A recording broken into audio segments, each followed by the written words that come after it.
ఆ రోజు I don't know how you all resumed your shooting. ఎలా కంటిన్యూ అయింది ఆ ఇంట్లో? ఆ రోజు అవ్వలేదు, నెక్స్ట్ డే గ్యాప్ ఇచ్చి ఆయన కంప్లీట్గా రికవర్ అయిన తర్వాత, కెమెరామెన్ రాజశేఖర్ గారు ఆయన పేరు, రాజశేఖర్ గారు రికవర్ అయిన తర్వాత ఆ తర్వాత రోజు నుంచి మామూలు యాజ్ ఇట్ ఈస్. దెబ్బతో ఇంకా అసలు థాయిలాండ్ వద్దు, షూటింగ్ వద్దు, శ్రీలంక, అదే శ్రీలంక వద్దు, షూటింగ్ వద్దు, బోట్ వద్దు అనుకుంటారు ఎవరైనా అనుకుంటారు. బట్ నిజంగా ఇవన్నీ అసలు చెప్పలేమండి ఎప్పుడు ఏం జరుగుతుందో. సో ఆ తర్వాత అఫ్ కోర్స్ మీరు మళ్ళీ ఇంకో సంఘటన ఉందని చెప్పారు. ఇంకోటి ఈ మధ్య అమ్మమ్మ గారి ఇల్లు అని చెప్పి ఇక్కడ రామోజీ ఫిలిం సిటీలో షూటింగ్ చేస్తూ ఉన్నాం అనమాట. ఆయన చిరంజీవి అని చెప్పి ప్రొడక్షన్ అతను అసలు ఎంత బాగా పలకరిస్తాడంటే అండి, నేను గాడ్ ఇప్పుడు తలుచుకున్నా సరే నాకు ఏడుపు వచ్చేస్తా. సార్ కొంచెం కొంచెం కాఫీ తీసుకొస్తాను సార్ కొంచెం అని చెప్పి అలా తీసుకొచ్చి ప్రేమగా సర్వ్ చేయడం అనమాట. భోజనం చేస్తాను, సార్ ఈ కూర ఉందండి అద్దరిపోయింది కొంచెం వేసుకోండి సార్ కొంచెం, అంత ప్రేమగా ఉండేవారండి. ప్లస్ అమ్మమ్మ గారి ఇల్లు అనేది మేము ఆల్మోస్ట్ అప్పటికి ఒక 20 days ఏదో చేస్తూ ఉన్నాము. అందరి మధ్య ఒక బాండింగ్ వచ్చేసింది. ఆయన ఇలాగ మాకు సర్వ్ చేస్తూ ఉన్నాడు, సర్వ్ చేస్తా కూడా అన్కాన్షియస్ అయిపోయాడు. అన్కాన్షియస్ అయిపోతే ఇదేంటి ఇలా అన్కాన్షియస్ అయిపోయాడని చెప్పి నేను వెళ్ళి పరిగెత్తుకుని చూస్తూ ఉన్నాను. చూస్తున్న అతనికి చెయ్యి ట్విస్ట్ అయిపోతుంది. వెంటనే నేను పట్టుకున్నాను, కానీ ముందు పడుకోబెడదాము అంటే సడన్గా లో బీపీ కానీ ఏదైనా అయిందని చెప్పి కింద పడుకోబెట్టాం. అయిన ఇంట్లో 108కి ఫోన్ చేసాం, కానీ ఏమైందండి? సింకోప్ కాదు, ఆయనకి ఇది బ్లడ్ హెమరేజ్ అయింది. ఓ మై గాడ్, అదే బ్రెయిన్ హెమరేజ్. Very scary. విపరీతంగా చాలా అంటే I couldn't control my self, విపరీతంగా ఏడుపు వచ్చింది. అంటే కళ్ళ ముందు అలా మనిషి చచ్చిపోవడం అనేది దట్ వాజ్ జరిగినాయి. కానీ హాస్పిటల్లో కూడా దిస్ వాజ్ లైక్ అంత దగ్గరగా ఉన్న వ్యక్తి. But what ever it is, అంటే ఇది ఒక ఈవెంట్ఫుల్ లైఫ్ ఇది ఇలా చూస్తే మీరు. ఘర్షణ నుంచి మొదలుకుని తర్వాత అతడు also you played a very good role. అవును, త్రివిక్రమ్ శ్రీనివాస్ గారు అంటే సినిమా అదే హీరో కింద మేము ఏదైతే శుభవేళ చేశానో దానికి దశరథ్ అని చెప్పి రైటర్ అనమాట. దశరథ్ త్రివిక్రమ్ గారు కూడా బాగా క్లోజ్గా ఉండేవారు. సో అలాగే అంటే అప్పట్లో ఒక టీమ్ లాగా ఉండేవారు అనమాట. ఈ నెంబర్ ఆఫ్ అప్కమింగ్ డైరెక్టర్స్ కానీ రైటర్స్ కానీ వీళ్ళంతా ఒక హ్యాంగ్అవుట్ ప్లేస్లో కలవడం ఇది అది అంతా. సో ఆ రకంగా ఇలాగ త్రివిక్రమ్ శ్రీనివాస్ గారిని వెళ్ళి కలుద్దాం అనుకుని ఫస్ట్ టైం వెళ్ళి కలిశాను ఆఫీస్లో. సార్ ఇలాగ తెలుసు కదండి, I want to get back again, ఏమైనా ఉంటే చెప్పండి సార్ అంటే అసలు ఎంత నవ్వుతో పలకరిస్తారంటే త్రివిక్రమ్. ఎప్పుడైనా మాట్లాడి కలిసారా మీరు? కలిసాను. సో ఎంత వార్మ్ రిసెప్షన్ ఉంటుందంటే ఆయన దగ్గర. సో ఆయన వెంటనే చెప్పారు మనం చేద్దాం రవి అని చెప్పేసి అతడు సినిమా ఆఫర్ వచ్చిందనమాట. ఐ మీన్ ఈ సినిమాలు, ఈ మెయిన్ సినిమాలు అన్నీ కాకుండా అసలు మొత్తం ఎన్ని సినిమాలు చేశారు రవి గారు? ఐ డోంట్ నో అండి, నేను ట్రాక్ చేయలేదు కానీ బట్ 200 అయితే షూర్గా అయ్యి ఉంటుంది అనుకుంటున్నాను. అంటే just look at how destiny opened up doors for you. ఎంత బ్యూటిఫుల్గా ఒకదాని తర్వాత ఒకటి వాటంతట అవే వచ్చావు కదా. కొంచెం మీ ప్రయత్నం అక్కడక్కడ ఉన్నా కూడా ఇనిషియల్గా, కానీ తర్వాత అస్సలు నేను నా ప్రయత్నం లోపమే జరుగుతుందేమో అనిపిస్తుంది అప్పుడప్పుడు. అంటే సమ్వేర్ ఈ సినిమా కెరియర్ అనేది స్కిల్ నేర్చుకోవడం ఎంత ఇంపార్టెంటో ఆ స్కిల్లో ఒక భాగమైన మార్కెటింగ్ చేసుకోవడం చాలా ఇంపార్టెంట్. అవును కదా. అది ఆ భాగాన్ని మనకి యూజువల్గా మనం ఏ కెరియర్కి కూడా ఎవరు సరిగ్గా ఎక్స్ప్లెయిన్ చేయరు. ఏముందిరా నీలో టాలెంట్ ఉంటే నీకే వస్తుంది కదా అని ఒక తప్పుడు ఆలోచనతోటి మనం ఉంటాం అనమాట. లేదా మనం మార్కెట్ చేసుకోకపోతే మనకి డెఫినెట్గా వెనకుండిపోతాం అనేది తెలుసుకుంటే మంచిది. అవును, కరెక్టే. అది మార్కెటింగ్ చాలా అవసరం. మీ ఇంటర్వ్యూస్ అసలు దాదాపు లేవనే చెప్పాలి. లేదండి, ఎప్పుడో 2010-11 టైంలో ఒక ఇంటర్వ్యూ ఒకటి ఇచ్చినట్టున్నారు. ఇప్పుడు ఆ తర్వాత ఇదే ఇంటర్వ్యూ. నాకంటే అదే మన గురించి చెప్పుకునేది అంత ఏముంది అనిపిస్తుంది. ఒకటి, రెండు ఐ మీన్ ఇప్పుడు దానికి తోడు తమ్నెయిల్స్ మరీ దారుణంగా పెట్టేస్తారు. మనం ఒకటి మాట్లాడితే ఒకటి పెడతా ఉంటారు. ఆ తమ్నెయిల్స్ చూసి భయం వేస్తూ ఉంటుంది. అన్ని యూట్యూబ్ ఇంటర్వ్యూస్ ఎక్కువైపోయినాయి. ఇప్పుడు అదే మా వాళ్ళు పెడతారు ఎలాగో. ఆ రోజు చిరంజీవికి ఏమైందంటే అని, ఏ చిరంజీవి చెప్పరు కాబట్టి.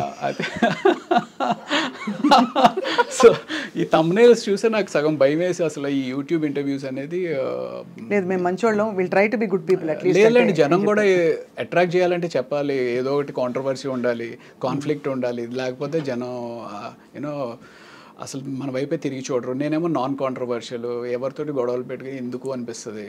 సో అందుకని ఎలాగో ఇంట్రెస్ట్ ఉండదు కదండి ఏమన్నా ఇంటర్వ్యూస్. బట్ ఓవరాల్గా 200 చిత్రాలు ఆల్మోస్ట్ 20-25 ఇయర్స్ లోపు అంటే సంవత్సరానికి దాదాపు 7-8 సినిమాలు పడుతున్నాయి మీకు ఈజీలీ. దట్స్ అ గ్రేట్ ఇది కదండి. ఇంకా ఎక్కువ చేయాలని అనిపించిందా మీకు? ఇంకా ఎక్కువ చేయాలని కాదు కానీ అట్లీస్ట్ 3 సీన్స్ అయినా ఉంటే బాగుండు అనిపిస్తూ ఉంటుంది. అంటే సినిమాలో 2 సీన్సే, ఆ 2 సీన్స్ అయినప్పటికీ లక్కీగా నాకంటూ ఒక రికగ్నిషన్ అనేది ఉంది.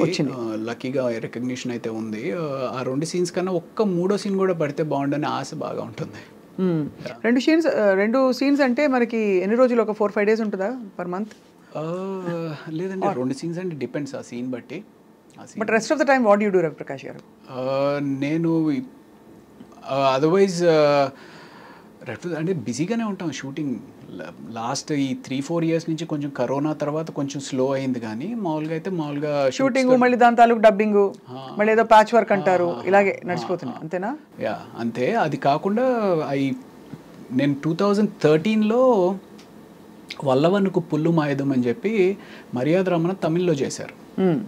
సో వాళ్ళ అసిస్టెంట్ డైరెక్టర్ ఒక అతను వచ్చి, నేనేదో ప్రతినిధి అనుకుంటా, ప్రతినిధి అని చెప్పి నారా రోహిత్ సినిమా చేస్తూ ఉన్నప్పుడు ఆయన వచ్చి నన్ను చూసి, సార్ మేము ఒక క్యారెక్టర్ అనుకుంటున్నామండి అంటే, ఏం సినిమా అంటే అదే మర్యాద రామలో నాకు సూట్ అయ్యేది మహా అయితే బ్రహ్మాజీ గారు చేసిన బావ క్యారెక్టర్ అనుకున్నా.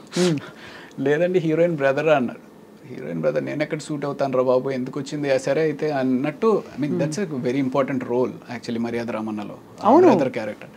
దానికోసం అని చెప్పి నేను ఆల్మోస్ట్ ఒక 10 kgs వెయిట్ పుట్ ఆన్ చేశాను అనమాట. Like my shoulder was this much huge and జిమ్కి వెళ్ళి బాగా వెయిట్ పుట్ ఆన్ చేశాను. ఒక బ్యాడ్ అన్నయ్య, అందులో బ్యాడ్ అన్నయ్య కింద వెయిట్ పుట్ ఆన్ చేసిన తర్వాత ఆ వెయిట్ తగ్గించడం కోసం ఎలాగా అనుకుంటూ జిమ్లో ఎంత చేస్తాము, ఎంత జాగింగ్ చేస్తాము బోర్ కొట్టి ఐ స్టార్టెడ్ ప్లేయింగ్ టెన్నిస్ అనమాట. ఓహో. సో ఆ 2013 నుంచి ఆల్మోస్ట్ ఒక దట్ బికేమ్ ప్యాషన్ అంటే హాబీ బికేమ్ ఎ ప్యాషన్ అనమాట tennis. So I love playing tennis. Almost ఒక 10 years విపరీతంగా ఆడాను. ఇప్పుడు కొంచెం తగ్గించాలండి. అంటే వెయిట్ లూజ్ అవుతారంటే టెన్నిస్ అంటే ఇట్స్ కార్డియో కదా sport. Any sport is like, అంటే any sport is just not a sport and it's teaches you life. You know ఓడిపోవడం, గెలవడం, మనని మోటివేట్ చేసుకోవడం, ఆ పర్టికులర్ కోర్ట్లో ఉన్నప్పుడు అవతల వాడు ఏం ఆలోచిస్తున్నాడు, మనం ఏం ఆలోచిస్తున్నాడు, మోర్ దెన్ ఎనీథింగ్ నీ ప్రపంచాన్ని మర్చిపోయి వేరే ప్రపంచంలోకి వచ్చి ఒక 1-2 hours నీ టెన్షన్స్ అన్నింటిని పక్కన పెట్టి బాల్ మీదే ఫోకస్ చేస్తాం. That's a wonderful meditation actually. Correct, that's true. Yeah. ఒక చాలా కీలక విషయం రవి గారు, మీరు బీయింగ్ ఎ డాక్టర్ మీకు అదనంగా you will have a certain aura. Because I believe people who are educated, especially technically qualified in a specific field, వాళ్ళకు ఒక ఆరా వచ్చేస్తుంది ఆటోమేటిక్గా మీరు ప్రాక్టీస్ చేయకపోయినా.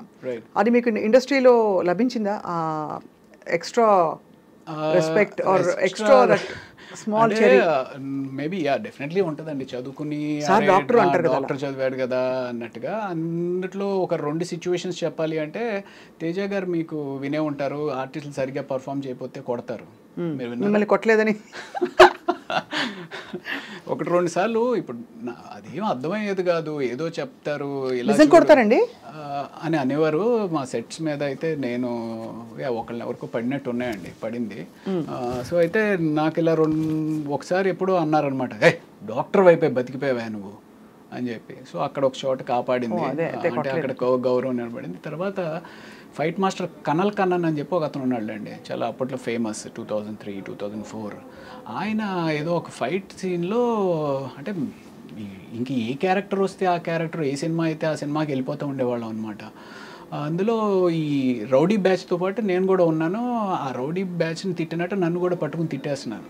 అప్పుడు మధ్యాహ్నానికి ఎవరో చెప్పారు, సార్ అతను డాక్టర్ చదివారండి, సినిమాలు చేస్తున్నారు అంటే. అప్పుడు ఆయన పిలిచి నన్ను పక్కకు పిలిచి, ఏమబ్బా నువ్వు ఎందుకు చేస్తున్నావు ఇదంతా, ఎందుకు వెళ్ళిపోవచ్చు కదా, మెడిసిన్ చేసుకున్నావు కదా ఇది అని చెప్పి, అప్పటి నుంచి ఇంకా ఆయన బాడీ లాంగ్వేజ్ మారింది. These are 2 occasions. ఇది కాకుండా కూడా ఇంకా ఓవరాల్గా ప్రాబబ్లీ మెడిసిన్ చదివాను అనే ఒక రెస్పెక్ట్ తోటి ఇన్ని సంవత్సరాలు కూడా కంటిన్యూ అవుతున్నానేమో. That's what. And one more crucial thing, what is my market worth అని తెలుసుకోవడం చాలా కష్టం, especially for a character artist. అది 10,000 నుంచి 10 లక్షల దాకా ఏమైనా ఉండొచ్చు. సో అది మీరు ఎలా, అంటే ఆ గ్రూవ్లోకి ఎలా వచ్చారు? ఓ రవిప్రకాష్ గారా, ఓకే ఆయన కాల్ షీట్ డైలీ ఇంత లేకపోతే కాల్ షీట్ ఇంత అని ఆ గ్రూప్లోకి ఎలా తెలుసుకున్నారు మీరు? మేనేజర్ పెట్టుకున్నారా లేకపోతే? నేను మేనేజర్ని అంటే ఉండేవారు కానీ but probably you should tell me what I'm worth, you know. Seriously, I mean, you know, what impression do you get when... అలా కాదు అంటే అలా కదండి, నేను I asked you seriously because this is ఇది ఒక self discovery. Correct. Because it also helps you understand how much confident you are about yourself. Correct. Because మనం ఎక్కువ చెప్పేస్తే మనలాగా రీప్లేసబుల్ ఇంకోళ్ళు ఎవరో ఉంటారు, అవును, మేబీ నాట్ ఎగ్జాక్ట్ బట్ ఎవరో ఒకళ్ళు దొరుకుతారనే ఫీలింగ్ ఉంటుంది. అలా అని అండర్సెల్ చేసుకుంటే ఒకటి మనకి గడవదు, అవును, రెండోది మరీ అండర్సెల్ చేసుకున్నట్టు ఉంటుంది. యా, అంటే ఇక్కడ అయితే రెండు విషయాలండి. ఒకటి నాకు సపోర్ట్ చేస్తూ కొంతమంది డైరెక్టర్స్ ఉన్నారు, అరే మన రవి ఉన్నాడు కదా, మన రవిని పిలవండి అనేది ఒకటి హెల్ప్ చేసింది. రెండు, నేను ఎప్పుడు డబ్బు గురించి పెద్ద ఎక్కువ ఆలోచించలా, ఇప్పటికి కూడా ఎంత ఇస్తే అంత అనేటట్టుగానే వెళ్ళిపోతాను. ప్రైమరీలీ బికాస్ నాకు huge respect for a producer and a business man. చాలామంది ఏమనుకుంటారంటే బిజినెస్ మ్యాన్ అనేగానే వాడు ఏదో విపరీతంగా డబ్బులు సంపాదించేస్తాడు అనే ఒక తప్పు అపోహలో ఉంటారు. అలాగే ప్రొడ్యూసర్ మీద కూడా ఉంటారు. అంటే నాకు ఎక్కడి నుంచో డబ్బు తీసుకొచ్చి ఒక 10 మందికి ఉద్యోగ అవకాశం కల్పిస్తూ తను డబ్బు సంపాదిస్తాడో లేదో తెలియకుండా రిస్క్ తీసుకుని ఒక ప్రాజెక్ట్ టేకప్ చేస్తాడండి. సో నా వల్ల నేను ఆయనకి మిగిల్చేది పావలా అవ్వచ్చు, 5 పైసలు అవ్వచ్చు, బట్ అయినప్పటికీ నేను ఎందుకు ఆయనకి స్ట్రెస్ అవ్వాలి అనే ఒక పిచ్చి అనుకోవచ్చు, అమాయకత్వం అనుకోవచ్చు, లేకపోతే ప్రాబబ్లీ ఏదో ఎక్కువ మాట్లాడుతున్నాడు ఓవర్ యాక్షన్ అని అనుకోవచ్చు. But I personally feel that. అంటే నాకు ఆ బిజినెస్ మ్యాన్ అనే వాడి మీద అంత రెస్పెక్ట్ ఉంటుందండి. ఎందుకంటే అతన్ని నమ్ముకుని ఫ్యామిలీ ఉంటుంది, ఆ ఫ్యామిలీని కూడా రిస్క్ చేసి డబ్బు ఎక్కడి నుంచి రాదు, అంటే ఏదో ఎత్తుకుని వచ్చి కాదు, ఏ బ్యాంక్ నుంచి అప్పు తీసుకురావాలి, లేకపోతే ఎవరి దగ్గర నుంచో ఫైనాన్షియల్ దగ్గర నుంచి అప్పు తీసుకురావాలి. అలాంటి తీసుకొచ్చిన ప్రొడ్యూసర్కి మనం ఎంతో కొంత చిన్నపాటి అనేది, సరే సార్ మీరు ఎప్పుడైతే అప్పుడు ఇవ్వండి సార్ అంతే. కానీ ఎగ్గొట్టిన వాళ్ళు ఉంటారు కదా, ఉంటారండి, ఎగ్గొట్టిన వాళ్ళు ఉంటారు, అడ్వాన్స్ ఇచ్చి రెండో పేమెంట్ ఇవ్వకుండా అలాంటివి చాలా అవుతాయండి. అదే అంటే విన్నాం కాబట్టి తెలుసు. యా, బట్ మీరు ఎప్పుడు అంటే you come from a very well to do family? అంత కాదు కానీ, yeah, not very well to do family. It's more of well to do కన్నా ఏముందిలే అబ్బాయి ఇవాళ కాకపోతే రేపిస్తారు అనే ఒక నమ్మకం. అండ్ దెన్ ఇంకోటి, యా, సంథింగ్ లైక్ దాట్, ఇవాళ కాకపోతే రేపు అనేస్తారు. అండ్ సరే ఇప్పుడు 2 సార్లు అడుగుతాము, సార్ మీరు ఇస్తే కానీ నేను డబ్బింగ్ చెప్పను, లేకపోతే మీరు ఇస్తే కానీ నేను షూటింగ్ రాను అని ఒక్కసారి కూడా అనలేదు. అది సో అది చాలా ఆ మంచితనాన్ని అప్రిషియేట్ చేస్తారు ఇండస్ట్రీలో, అప్రిషియేట్ చేస్తారు, టేకెన్ ఫర్ గ్రాంటెడ్ అడగడం చెప్పి వాడుకుంటారు. అదే అలా కూడా వాడుకుంటారు. అదే so but I mean it's quite a journey. 200 చిత్రాలు మీరు నటిస్తూ మొత్తం ప్రాసెస్లో మీ ఫ్యామిలీ అండి? Family from the mother father side or you mean the wife? Both.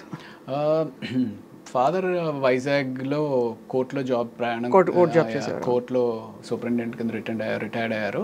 But ఆయన కూడా ఒక 17 ఏళ్ల వయసులో ఇల్లు వదిలేసేసి ఒక చిన్న ఉద్యోగంలో ప్రయాణం స్టార్ట్ చేసి విశాఖపట్నంలో ఒక కోర్టులో ఒక చిన్న గుమస్తాగా. I mean he's my hero, definitely he's my hero because ఆయన ఎన్నో సాక్రిఫైజెస్ చేసి నన్ను మా అక్కని పెంచి చదువులకు పంపించారు. అప్పట్లో యూనో అవుట్ ఆఫ్ కంట్రీ పంపించాలి అంటే డబ్బు కావాలి, సో అంత సాక్రిఫైస్ చేసి పంపించారు.